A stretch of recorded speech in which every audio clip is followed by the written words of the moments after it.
Dito guys, napakaiyakin ng isa kong nakasama. Meron kasi ako ditong plano pero pinag-iisipan ko kung itutuloy ko ba o hindi na. Ang balak ko kasi guys ay yuntog sa bato yung nila. Ngunit ng pagtalon ko, ang aking naitulak ay si Valentina. So ang nangyari ay pumalpak ang aking binabalak. Akala ko naman ay ayos lang sa kanila yung nangyaring yun. Maya-maya nagchat yung Alucard, sabi niya ano yun? Di ko na lang pinansin guys pero nagchat ulit. Sabi niya pindot gaming daw ako, ilak ko daw kasi sa ng kalaban. Medyo hindi ko nagustuhan yung tabas ng dila niya dun Kaya ngayon papakitaan ko siya para pagsisihan niya lahat ng sinabi niya. Hinayaan ko siyang mapitas sa puntong ito. Hindi siya nakatanggap sa akin ng kahit anong saklolo. Panoorin nyo guys kung gaano kalupit ang gagawin ko dito. Krinil ko na muna yung minions nila sabay pasok sa harapan ng parsa. Kaso nga lang guys, itong si Yin kinulong niya bigla. Para-paraan no, maka-KS lang siya. Pagkatapos ko nga mabutas yung pangatlong third tower ng kalaban, si Yin ay aking pinabayaan. Sayang nga guys nakatakas pa siya. Tinarget ko na lang dito si Frederick. Di pa nga ako nakontento kay Valentina, nag-pre-kill sabay sibat ako. Nagyabang nga agad ako dito guys hindi ko akalain paparating na pala yung Hellcard sa akin. Di niya na ako nagawang pauwiin. Sigurado yari na naman ako nito sa Alucard namin. Alam ko guys, meron na naman tong masasabi. Tignan nyo, sinabihan niya ako ng ganito. Yabang pa kanya hindi naman ako nagyabang, diba? Sabay nag-utos ng sama-sama na. Pero guys, hindi ako nakinig sa sinabi niyang yun. Mas pinanindigan ko ang saliri kong desisyon. Ngunit guys, sa katigasan ng aking ulo, para bang naligaw ako ng landas at naging palalo. Nagtungo kasi ako dito sa damo. Hindi ko naman akalain na meron pala ditong insekto. Ito nga pala ang ipis na tinatawag ninyo. Maya-maya bumoses na naman ang isang to. Di niya alam ako ang magpapanalo. Akin nga munang kinuha yung blue buff ng kalaban guys. Sayang naman kasi. Tapos napansin ko parang low HP ang aming mga enemy. Kaya ang ginawa ko, pumesto muna ako dito sa Gedli. Pagkabitaw ko naman ng sibat, sobra ako na-excite at na-atat. Pagpasok ko guys, ubos sana. Hindi ko nga lang napindot yung Winchalant. Dumilim din kasi ang aking paligid kaya wala akong makita. Naglaho tuloy ako sa mapa. Sari-sari ng mga pambabatikos ang natanggap ko sa aking mga kasama. Sa sobrang sakit hindi ko kinakaya. Ang sabi ko na lang sa kanila, sorry na, aayusin ko na talaga. Kaya napasabi na lang ako ng my term sa kanila. Yun nga lang, parang hindi sila naniniwala. Hindi ko na naiwasang magbanta. Sabi ko, humanda na sila. Nagkunwari akong maglulord dito guys, pero hindi ko rin itutuloy. Ang plano ko kasi palapitin muna yung mga kalaban. Syempre, alam ko namang sa Lord sila ay makikipag-agawan. Nang maramdaman kong sila ay papalapit na, sakto naman nasa pool ko si Valentina. Dahil sa ginawa kong ito, lahat sila ay naaralma. Nag-alangan pa nga ako guys akala ko marami sila. Yun naman pala dadalawa. Mabuti na lang kanyo guys, napitas ko yung Hellcourt tsaka yung mage nila. So ngayon, mahihirapan na tong mga to sa paglusob ko. Kayang-kaya ko na kasi guys kapag ang natitira na lang sa kalaban ay tatatlo. Tignan nyo guys yung parsa sinaglit ko. Pasalamat nga yung nila guys kasi wala pa akong pre-kill. Pinaubaya ko na lang siya sa aking mga kakampi. Masyado na kasing malaki ang aking sinilbi. Sinisenyasan nga nila ako guys na mag-tower lock na pero ayoko pa. Masyado kasi ako nag-enjoy at naging masaya kung paano buhatin ang aking mga kasama. Sana naman guys may natutunan na kayo. Ang dami ko na kasi sa inyong itinuro. Ngunit ni isa wala man lang narinig na nagpasalamat sa bida. Sana next time meron na para kahit papano ako'y matuwa. Dito guys, binuhat ko lang naman si Raichu at si Okata. Sa katunayan nga guys, ang aga nila mang istorbo sa akin. Mabuti na lang ako'y matulungin. Pinangunahan ko na nga agad ang panghihimasok. Ang ganda nga ng pwesto ko dito na-corner ko sila sa rikulan. Grabe dito ang aking pagtusok, kaya si Brody ay parang inantok. Binalikan ko agad si Okata, baka kasi kinakawawa na. Ayun tama nga ang aking hinala. Buti na lang dumating ako agad kaya siya ay aking naisalba. Matapos ang digmaan na yon, sinabi ko sa kanila umalis na kayong lahat. Kasi yung aking katapat wala naman sa aking ibinatbat. Inutusan ko na lang mag-turtle si Okata. Kako sa kanya, tuloy mo lang yan, ako ang bahala. Zino-zone out ko pa nga dito yung link ng kalaban Kaso nga lang guys, itong si Okata nag-focus sa hero. Kamuntikan pa tuloy maagaw, buti nakuha ko. Tapos si Ling ay aking pinaglaho. Palong-palo nga si Raichu dito guys, Freya kasi yung gamit niya. Pero kahit kakuting, hindi man lang ako namangha. Kasi tignan nyo, pumasok ba naman siya ng mag-isa porque may sanib na Angela. Kaya guys, hinayaan ko na lang siya mapitas sa pangyayaring yun. Nung nawala na siya, tsaka naman ako nagtangkang pumasok ngayon. Malas nga ni Alrot kasi siya ang aking inuna. Uubusin ko nga sana, kaso pinaparetreat ako ng aking mga kasama. Sabi ko kay Chanji, alis dyan, red lap na lang ang aking pag-iinitan. Sa pagkakataong ito, naglulord na ang aking mga kakampi, kaso nakuha ng kalaban. Ngunit ng pagsibat ko guys, nagtaka ako, bakit nandito pa rin yung Lord? Agad din namang nawala, tumuntun, bag malala. Hirap na hirap nga silang pitasin yung Brody dito kaya sabi ko, alis na sila. Itabi nyo at ako na. Di nila kinaya ang hapdi, samantalang ako, sinaglit ko lang ng ilang sandali. After nga nun guys, pinanatili ko silang tumingin sa mapa. Ang aking paglusob kasi ay nagbabadya. Napakagaling ko talaga pag sa pwestuhan guys. Isipin nyo naman kasi na-predict kong dadaan dito yung Ling. Sa sobrang tagal ng stun, hindi niya na nagawang ako'y ultihan. Lalong lumakas ang loob kong sumugod. Si Beck sana ang aking sinunod. Sayang nga guys kasi tingnan nyo yung mapa. Parang walang mga pake yung mga kasama. Tapos ang pinakakinainis ko pa, nung nawala na ako, tsaka sila nagsipasok. Tignan nga natin kung kaya nila nang wala ako. Ngunit habang aking pinagmamasdan, isa-isa silang nagkakaubusan. Wala man lang natira kahit ni isa. Sila sana ang nalagas dun kung tinulungan nila ako kanina. Nang muli ako mabuhay guys, nagseryoso na ako. Go chick, eka ba naman ni Raicho? Ibig sabihin, sa akin na lang sila umaasa. Nagets ko agad ang ibig niyang sabaw sa bihon. Ang ginawa ko, binawasan ko muna ng HP yung mga kalaban. Tapos si Raicho naman ang aking pinapunta sa unahan. Tignan nyo guys, lagunos yung mga yan. Nakakuha nga siya ng triple kill lang dahil sa bida. Kasabay nun, ang midline ay amin ng nirekta. Sa part na to dalawa na lang ang magde-def sa kanila. Walang iba kundi si Ling at si Vexana. Di man lang nga ako nagulat guys kasi nasa harapan ko na pala si Ling. Ako pa talaga ang kanyang ginusto na pre-kill si Bat tuloy si Idolo. Akala ko nga guys kaya na namin tapusin to kahit walang minions. Kaso nga lang parang mahina ang kanilang loob. Kaya sabi ko sige na nga, antayin na lang natin yung second waves. Tamang TP na lang kami dito kasi alam naman na namin kami ay mananalo. Inaamin ko guys, medyo mabigat din sila pero hindi ko yun ininda. Pinilit pa rin nilang depensahan ang base nila. Sa kasamaang palad, hindi na rin nila kinaya. Iba talaga pag naka-moskib ako, dapat talaga binaban nyo to. Para pagdating ng araw na makalaban nyo ako,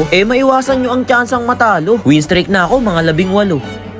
Dito guys, sobrang sama ng loob ko. Yung mga kasama ko kasi hindi kayang makipagdigma nang wala ako. Di ko rin naman sila natiis guys, kaya agad ako sumaklolo. Pero ang ginawa ko, pumitas lang ako ng isa tapos umatras na. Paano ba naman kasi ako na lang pala ang natitira mag-isa? Nakampante na agad ako, ang akala ko naman nakaligtas na ako sa periglo. Maya maya may zilong na tumatakbo. Di ang nangyari, ako'y nabigyan niya. Tapos nagyabang agad siya, tignan nyo, tumipi-tipi pa. Sobrang nanlisik ang aking mga mata, kaya napasabi na lang ako sa kanya ng la. Kilala nyo naman ako guys, ayoko nang nire-recall-recollan lang ako. Mabubuhay na ako dito ng ilang segundo kaya humanda na kayo. Hindi nyo kilala ang inyong inaangasan. Ngayon, ito'y inyong pagdurusahan. Pagkabuhay ko nga guys, si Odette muna ang aking inasinta. Masyadong nabulaga kaya napaprikil bigla. Tapos sakto naman nakita ko sa mapa yung MM nila. Hindi na ako nagdalawang isip para patulugin siya. Umay nga kinees pa ng Lolita. Sa pagkakataong ito guys, malapit na ako mag full item. Biruin nyo, ilang minuto pa lang na-build ko na agad yung Malefic Roar. Ininext ko naman is yung favorite kong Rose Gold. Pag na-build ko na to, siguradong wala nang palag sa akin tong mga to. Pagkakuha ko nga ng blue black, binutas ko na yung pangalawang second story nila. Nakita ko si Alucard sa botline ay nag-iisa. Pagkapasok ko, level 15 na pala siya. Tapos ako